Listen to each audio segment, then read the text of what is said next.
Thank you, Professor Marta. Today, it's my honor that Professor Marta Moskal with us, and she is expert in migration studies, and she is affiliated with the University of Glasgow.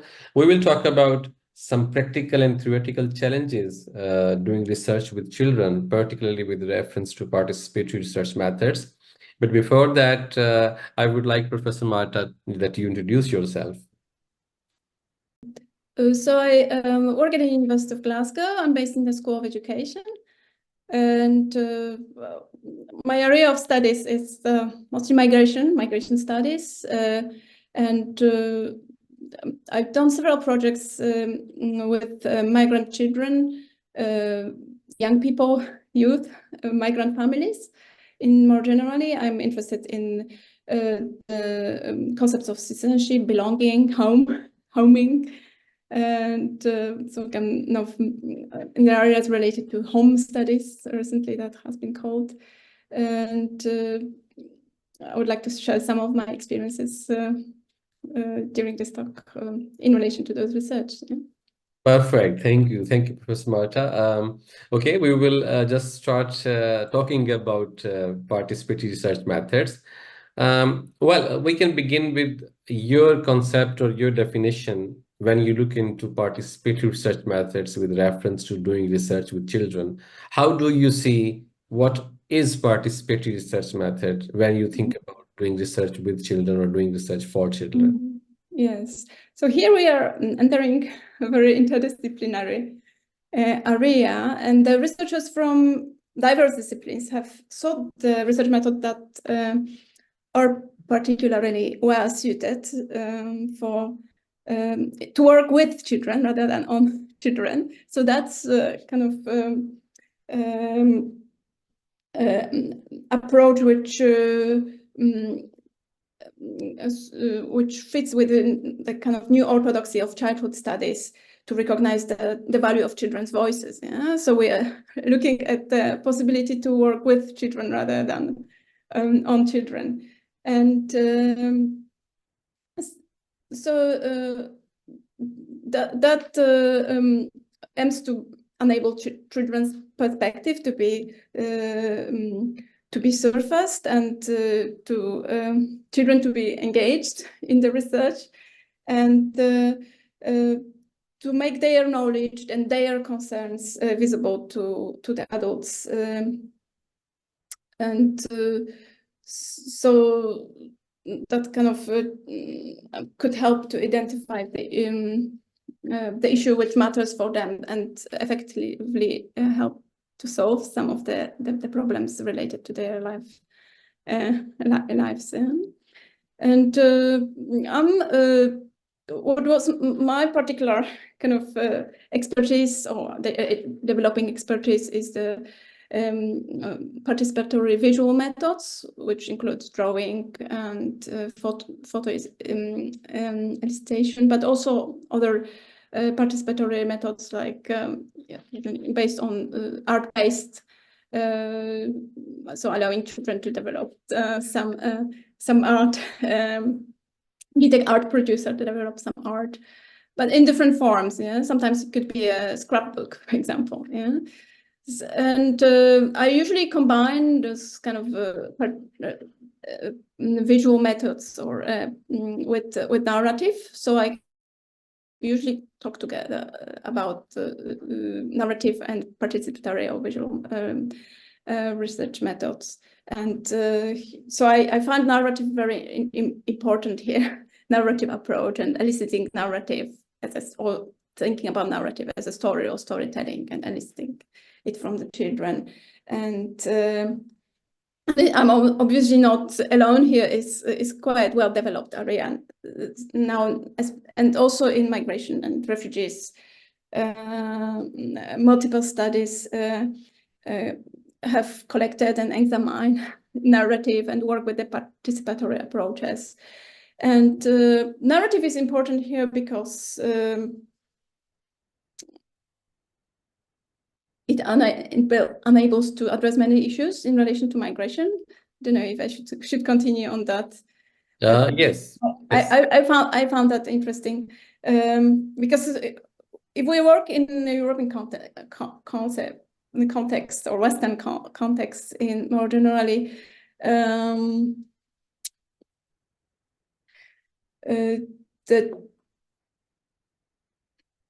migration has been understood as a disruption for children and for young people, especially disruption for their educational trajectory, also disruption for their social relations. And so it's some kind of rupture in the perceived norms of fixity of childhood and children's life. And Yes. narrative could be particularly helpful here because it enables to address that rupture or disrupture and create sense of order and sense of connections. So it in continuity in the children's life. So it helps also self-conceptualize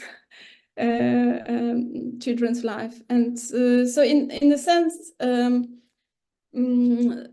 the participatory method and narrative can help to conceptualize agency in child's agency in this kind of process of mobility or migration. Yeah, and in this way,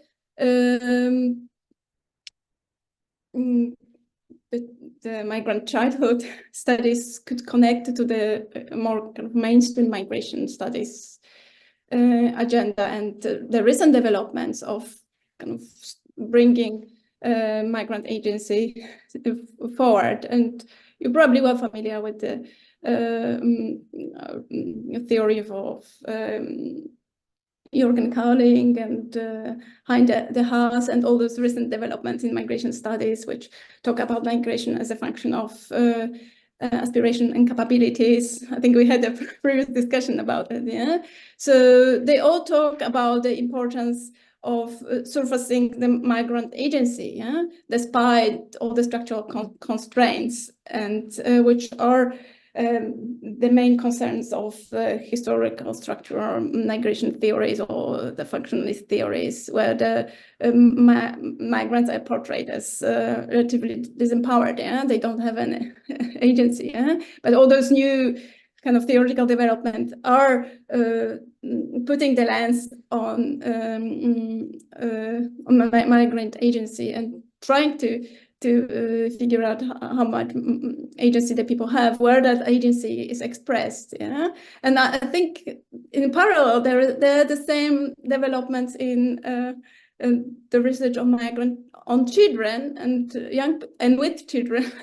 And that's why we're talking about the research with children and how to enable and engage children to kind of display their agency, to make us to understand the agency. And this is the connection also with the participatory and narrative approaches in working with young people. So it's all kind of ultimately going to surface their agency. And yes, good. Yes, it is interesting. I mean, when you talk about childhood and then migrant childhood, there is anyhow there is a difference, because migrant childhood comes with face other kind of challenges as compared to childhood in your own country. I just remember that there is an African proverb probably that children have thousand languages, and it means that conventional data collection methods, that they are not beneficial for a researcher to get insight about a child's world, particularly the migrant child who have vulnerabilities attached with them. And I remember that Judith Thenu, I had to know that she was my supervisor a long time ago. She wrote something interesting about child-friendly research methods.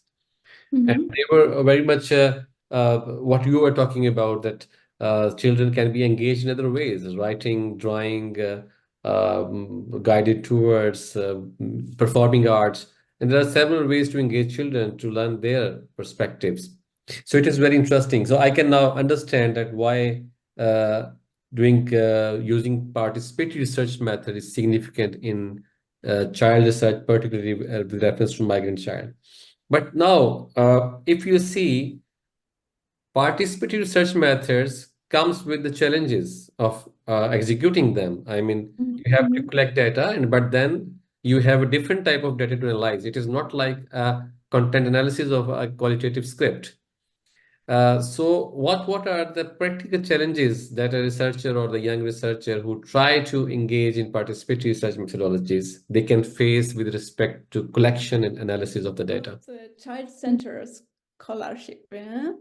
And so on one side, I think there is a little bit ambiguous situation here, because on one side there is a active search among the research community for to enable participation of the children. So there is an acknowledgement that we need to develop the research methods which are not adult-centered, which are suitable for children, and it's mostly about age suitability and kind of the methods and activities the children are familiar with and they can enjoy, and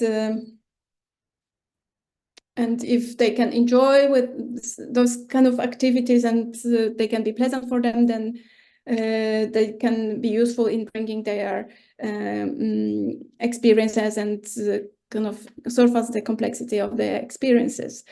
But so that has been understood on one side, and as I said, there are certain art-based, participatory, including visual research methods, which has been practiced and deemed particularly suitable for different age groups. But on the other side, there is that's also a problem when we make that distinction between child-friendly methods and adult-centered methods, yeah, child-centered, adult-centered, because in some ways we can there is a tendency to undermine the research result, what comes from this kind of studies when we, for example, ask the children to produce some artwork. And there is a struggle to still acknowledge that the children are cultural agents, cultural producers in their own rights, and what they produce is valuable as to inform society about their lives, what's important in their lives, to be kind of to connect what this kind of centered research brings to the broader social agenda and policies. Yeah, and I think that's a constant challenge, how to make that important and meaningful. And it's also a challenge for the researchers, how to make that important and meaningful. And I think there are several issues. First, for example, how to consider what is that cultural production the children do during the research. And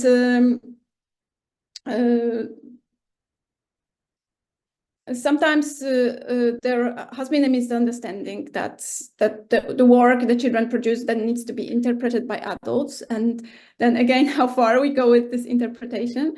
And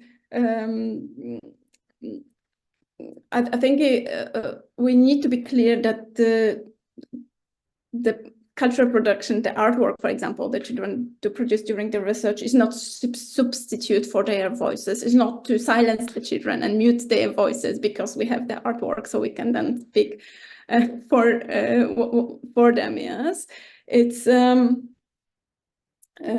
so I think that if we have that the data which comes from the participatory research, we need to be particularly cautious about over-interpreting them or not over-interpreting them. And my approach was always to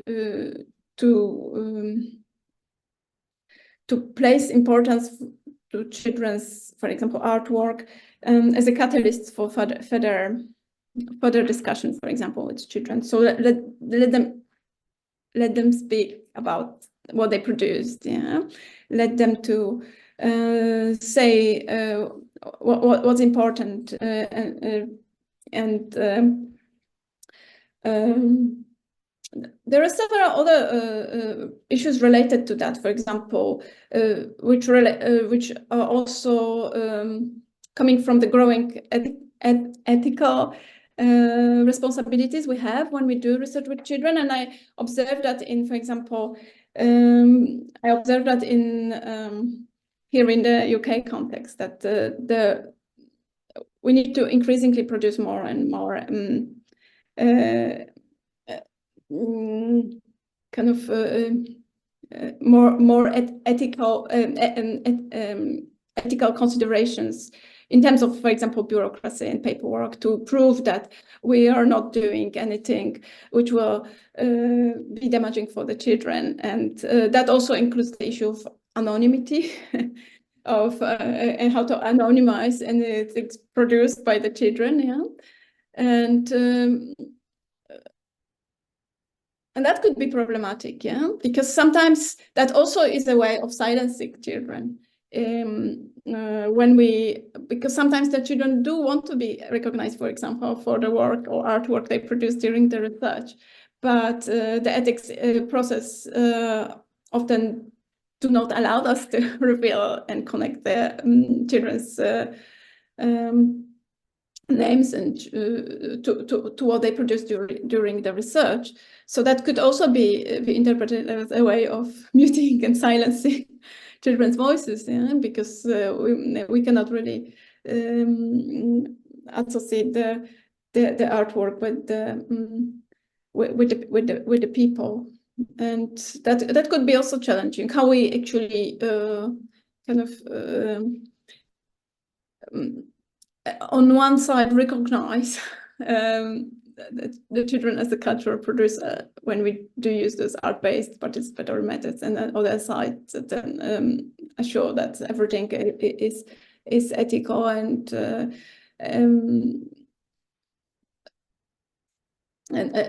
don't interrelate with all the guidelines we have in relation to working with children. I use usually the combination of methods. So in any study I've been conducting, I use the combination of art-based method with narrative methods, producing stories and discussing artwork with children. So then I could allow on one side the children to interpret the stories for me. Obviously, they're same like with the adults, that it's a not uniform group. We can't really talk about universal experiences of childhood, yes, and also the children are very different. So some children can tell very elaborated stories. Some children not expressing themselves in such an expansive way. So it could be very different, but it's good to work with the kind of a mixed materials, because it's often what the children produce in terms of the art makes you realize what's going on, and then makes you to ask certain questions. Yes, it is interesting, and particularly when you talked about that, there is a misunderstanding that whatever the children are producing, they need an interpretation from the adults. Yes, you're right, because I remember that one of the concept that is being used is called as child conferencing, and that means that if children are producing some artwork, let them speak about it, and then you will have the visuals and the content bots to describe it or interpret it, rather than giving it an adult interpretation. So that's how it is called bottom-up approach to explore children. And that reminds me of the very first project I did with migrant children and families here in Scotland. And when I used drawings, so I asked thematic drawings and mental mapping. And there were some of those drawings actually gave me the idea of how to kind of approach the whole material, and so gave me some idea where to go with this material. Yeah, so I remember the drawing that I discussed later in my publications. When I asked the children to draw the mental maps, there was one participant, primary school age, and the participant drew the street, and on that street there was kind of a mental map of the places she encountered in her everyday life, and she placed her house and her school in the city she migrated to next to her home and her playground back in her home country, but it was all on the same street level, yes. And so that kind of a bridging and connecting between places here and there made me realize that sense of connections the young people have, and that sense of continuity, which I've been talking about earlier, yes, that they actually do have that sense of connect, or try to make that sense of connections and continuity in their life. And that's actually also brings us nicely to the issue of how much we can, how capable the children are in voicing this kind of how agentic the children are in building their new life and making that continuity, and how much resilience they are in building that and constructing that reality for themselves. So and how they are able to imagine the kind of translocal life, yes, and even in the very age. For the very young age is kind of evident, and the kind of the similarities, and they can see between the different places and the connections they can see, the translocal connections they can see, and how they can kind of the way they can construct the way they belong. So but this particular drawing and some other drawings from that project gave me a lot of ideas of how powerful the children's testimonies could be inform our viewpoints, and tell us about the way they perceive things. And, Yes. Yeah, I agree with that. The children's own voices must be taken as an agentic voice in the research process, and that is the true way to deal with migrant children as well. Because migrant children, they are going through a psychological and social crisis when they, particularly refugee children or unaccompanied children. But what about today? I mean, do you think that the researchers in migration studies today they have started thinking about using participatory approaches, particularly with reference to that there might be several bureaucratic barriers like ethical consideration approvals. It can restrict their interaction with the children and taking children or giving children voices. So where we stand today in this aspect? Well, if we talk about the participatory method or art-based method, so there is no doubt that the value of eliciting or analyzing outward participatory methods is well established and is widely used not only with in research among children, but also among adults. And in many ways, there is a lot of similarities. And I sometimes don't like that distinction between children with adults, research with adults, research with children, because actually there is a lot of similarities.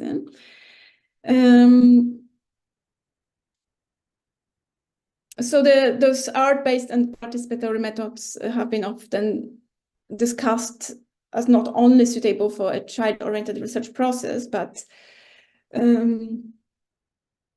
also but also, for example, for children and young people with limited language skills, or children and young people experiencing trauma. So I think those are still the kind of avenues which could be further developed, I think. And especially if we talk about social processes like victimization, marginalization, exclusion, I think we still need the research which enables or prevents us from, or enables people's perspective to be brought forward, to be expressed, and the research which helps to or helps to overcome the marginalization or exclusion. And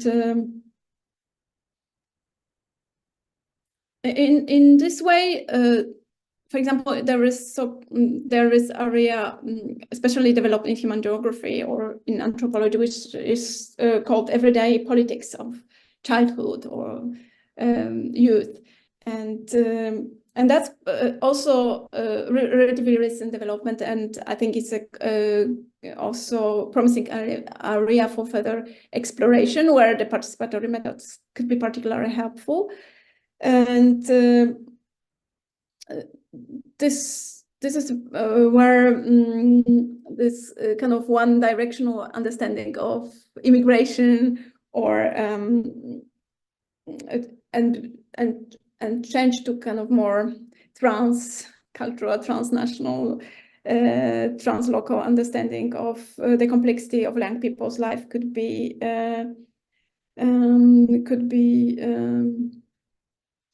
advanced, especially if we think about young people, again, agentic and strategic role in reshaping their culture, in resisting exclusion, in negotiating the way they are in different places, negotiating their belonging, negotiating democracy.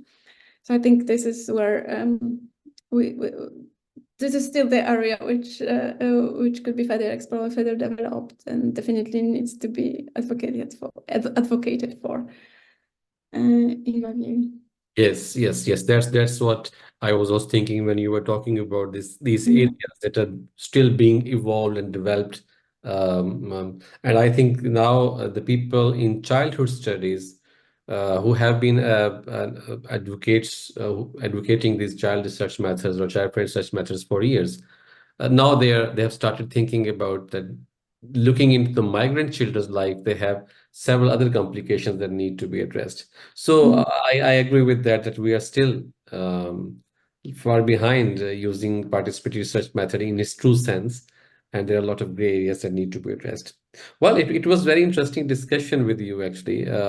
There was valuable insight about participatory research methods and how they can be challenging.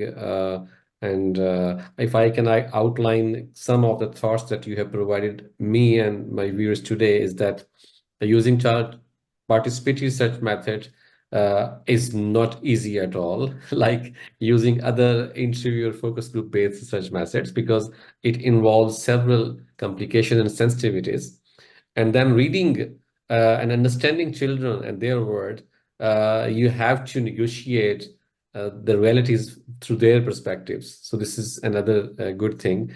And also that whenever we are doing research with migrant children, we have to consider their situation and status and vulnerabilities in the countries they are living. So thank you very much, Professor Marta. It was very So much. interesting Yeah, discussion. it was very Uh, interesting. You brought a lot of interesting questions here, or questions perhaps quite obvious, but they made me think about yeah, my yeah. research again and rethink some of the issues I've been facing. And that's it. Thank you again. Yeah, yes, that's what, because these questions were quite broad, and I know that there might be several other questions that need to be asked and addressed. But of course, this is just a YouTube talk, and it needs to be short as well. But I know that from these broad questions, there are a number of points and a number of things that the people who are interested in doing child research or doing research with children, they can take as a lesson to go to move forward. But thank you very much, Professor Marta. Yeah, thank you.